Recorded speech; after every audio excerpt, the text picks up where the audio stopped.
every athlete deserves to come home and have dinner with their parents and deserves the safety. So we just have to get there as a society. We're not there yet. As high school sports teams ramp up practice schedules, heat safety should be top of mind. Dr. Robert Huggins with the Corey Stringer Institute travels the country to improve state policies about athlete safety, especially in the heat. Heat stroke is 100% preventable. 100%.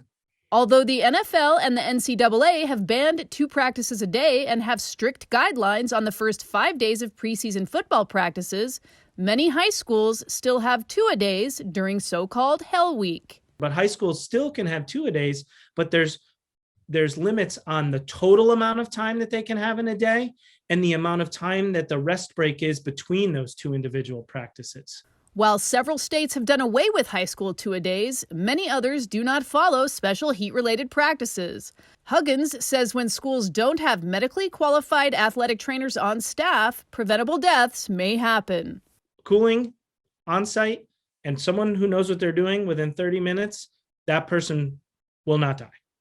The Corey Stringer Institute tracks every high school in the country. Out of 21,227 schools, about 2/3 of them have athletic training services, which means 7,000 schools have no athlete medical care on site. Why would you not have an athletic trainer when the nurse leaves at the end of the day, when kids are actually exerting themselves to a very high level and are more at a greater risk for sudden death than when they're sitting in classroom?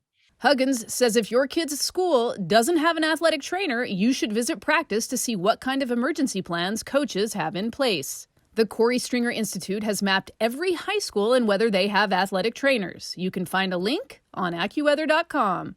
For AccuWeather, I'm Monica Danielle.